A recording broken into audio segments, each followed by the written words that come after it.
ನಮಸ್ಕಾರ ರೀ. ನಮ್ಮೆಲ್ಲ ಮಂದಿಗೆ ಭಾಳ ಮಂದಿ ಮೆಂತ್ಯ ಪಲ್ಯ ಪಾಲಕ್ ಪಲ್ಯ ತಿನ್ನೋಕೆ ಇಷ್ಟಪಡಂಗಿಲ್ಲ. ಆದರೆ ಅದರಷ್ಟು ಆರೋಗ್ಯಕ್ಕೆ ಒಳ್ಳೆಯದು ಮತ್ಯಾವುದಿಲ್ಲ. ಇದೆಲ್ಲ ತಿನ್ನೋದ್ರಿಂದ ಯಾವ ರೋಗಗಳು ಬರಂಗಿಲ್ಲ. ಹಾಗಾಗಿ ಇವತ್ತು ನಾ ಮೆಂತ್ಯ ಪಲ್ಯ ಪಾಲಕ್ ಪಲ್ಯ ಇಂದ ಪರೋಟ ಮಾಡತ್ತೀನಿ.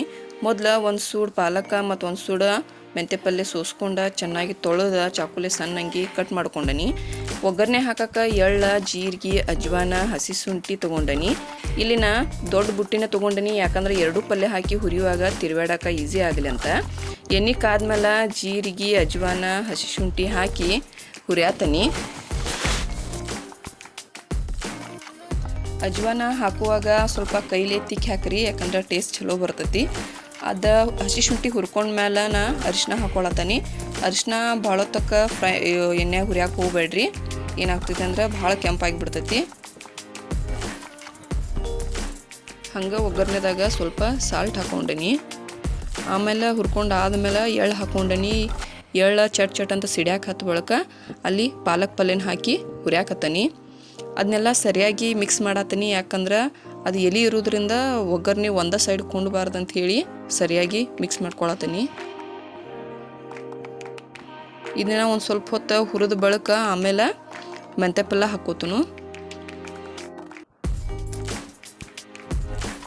ಈಗ ಪಾಲಕ್ ಪಲ್ಯ ಹುರಿದನಿ, ಹಾಗಾಗಿ ಮೆಂತ್ಯ ಪಲ್ಯ ಹಾಕೊಳತ್ತೀನಿ. ಎರಡೂ ಸರಿಯಾಗಿ ಮಿಕ್ಸ್ ಮಾಡ್ಕೊಂಡು ಸ್ವಲ್ಪ ಹೊತ್ತು ಹುರ್ಕೊಳತ್ತೀನಿ.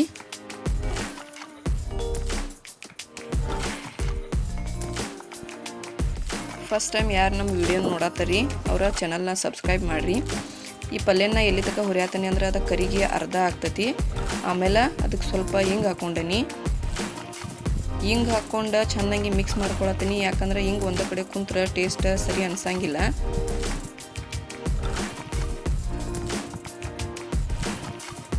ಅದನ್ನೆಲ್ಲ ಸರಿಯಾಗಿ ಮಿಕ್ಸ್ ಮಾಡ್ಕೊಂಡು ಬಳಕ ಅದ್ರ ಮೇಲೆ ಒಂದು ಪ್ಲೇಟ್ ಮುಚ್ಚಾತೀನಿ, ಯಾಕಂದ್ರೆ ಅದು ಚೆನ್ನಾಗಿ ಉಮ್ಗೊಳ್ಳಂತೇಳಿ.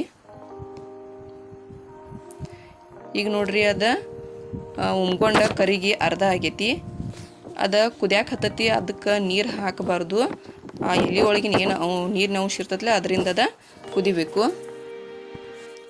ಅದು ಸರಿಯಾಗಿ ಕುದ ನಂತರ ಅದನ್ನ ಆರಾಕ್ ಬಿಟ್ಟನಿ. ಪೂರಾ ಆರಿದ ಮೇಲೆ ಇಲ್ಲೇನಂದ್ರೆ ನಾ ಗೋಧಿ ಹಿಟ್ಟನ್ನ ಹಾಕ್ಕೊಳತ್ತೀನಿ. ಒಟ್ಟು ನಾ 6 ಕಪ್ ಹಿಟ್ಟು ಹಾಕ್ಕೊಂಡನಿ. ಹಿಟ್ಟು ಹಾಕೊಂಡು ಬಳಕ ಅದನ್ನು ಕೈಲೇ ಸರಿಯಾಗಿ ಮಿಕ್ಸ್ ಮಾಡ್ಕೊರಿ. ಡೈರೆಕ್ಟಾಗಿ ನೀರು ಹಾಕಿ ಕಲ್ಸಕ್ಕೆ ಹೋಗ್ಬೇಡ್ರಿ, ಯಾಕಂದ್ರೆ ಹಿಟ್ಟು ಒಂದು ಕಡೆ ಆಗ್ತೈತಿ, ಪಲ್ಯ ಒಂದು ಕಡೆ ಆಗ್ತೈತಿ. ಚೆಂದಂಗಿ ಹಿಟ್ಟು ಮತ್ತು ಪಲ್ಯ ಕೈಲೇ ಮಿಕ್ಸ್ ಮಾಡ್ಕೊಂಡನಿ.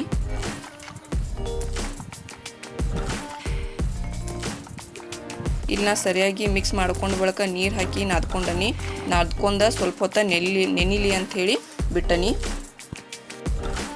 ಇದ್ರ ಜೊತೆ ತಿನ್ನಾಕ ಮಾವಿನಕಾಯಿ ಚಟ್ನಿ ಚಲೋ ಅನಿಸ್ತತಿ ಅಂಥೇಳಿ ಹೋಗಿ ಗಿಡದಿಂದ ಮಾವಿನಕಾಯಿ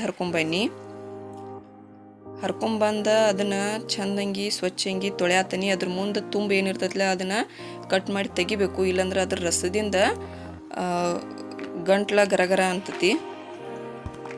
ಆಮೇಲೆ ಅದನ್ನು ಚಾಕುಲೆ ಸಣ್ಣಂಗೆ ಕಟ್ ಮಾಡ್ಕೊಂಡು ಅದ್ರೊಳಗೆ ಮೆಣಸಿಕಾಯಿ, ಸಾಲ್ಟ, ಪುಟಾಣಿ ಹಾಕಿ ಸಣ್ಣಂಗಿ ರುಬ್ಕೊಂಡನಿ. ಇಷ್ಟೆಲ್ಲ ಮಾಡೋದ್ರೊಳಗೆ ಅಲ್ಲಿ ಹಿಟ್ಟು ನೆನೆದಿತ್ತು, ಹಾಗಾಗಿ ಪರೋಟ ಮಾಡೋಕೆ ಸ್ಟಾರ್ಟ್ ಮಾಡಿ.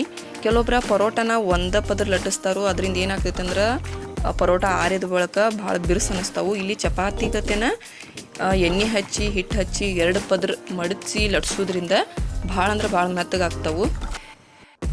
ಎಷ್ಟೊತ್ತು ಇಟ್ರೂ ಮೆತ್ತಗೆ ಇರ್ತಾವೆ. ಇದನ್ನ ಎಲ್ಲರೂ ಟೂರಿಗೆ ಹೋಗುವಾಗ ಮಾಡ್ಕೊಂಡು ಹೋಗಿ ಭಾಳ ಚಲೋ ಆಗ್ತೈತಿ, ಯಾಕಂದ್ರೆ ಮತ್ತೆ ಎಕ್ಸ್ಟ್ರಾ ಪಲ್ಯ ಮಾಡ್ಕೊಳ್ಳೋ ಅವಶ್ಯಕತೆ ಇರೋಂಗಿಲ್ಲ. ಒಗ್ಗರಣೆ ಕೊಟ್ಟಿದ್ರಿಂದ ಹಂಗೆ ತಿನ್ನೋಕೆ ಭಾಳ ಚಲೋ ಅನಿಸ್ತೈತಿ. ಇದನ್ನು ಚಪಾತಿ ಗತೆನ 2 ಸೈಡ ಎಣ್ಣೆ ಹಚ್ಚಿ ಚೆಂದಂಗಿ ಬೇಯಿಸತ್ತೀನಿ. ಬೇಯಿಸಿದ ಆದಮೇಲೆ ಮೊಳಕೆ ಕಾಳು ಪಲ್ಯ ಮತ್ತು ಮಾವಿನಕಾಯಿ ಚಟ್ನಿ ಜೊತೆ ತಿನ್ನೋಕೆ ಭಾಳ ಚಲೋ ಅನಿಸ್ತೈತಿ. ಇದು ಮಕ್ಕಳಿಗೂ ಕೂಡ ತಿನ್ನೋಕೆ ಭಾಳ ಇಷ್ಟ ಆಗ್ತೈತಿ. ಈ ವಿಡಿಯೋ ನಿಮಗೇನಾದರೂ ಇಷ್ಟ ಆದ್ರೆ ಲೈಕ್ ಮಾಡಿರಿ, ಕಮೆಂಟ್ ಮಾಡಿರಿ, ಶೇರ್ ಮಾಡಿರಿ, ಹಂಗೆ ಸಬ್ಸ್ಕ್ರೈಬ್ ಮಾಡಿರಿ. Thank you.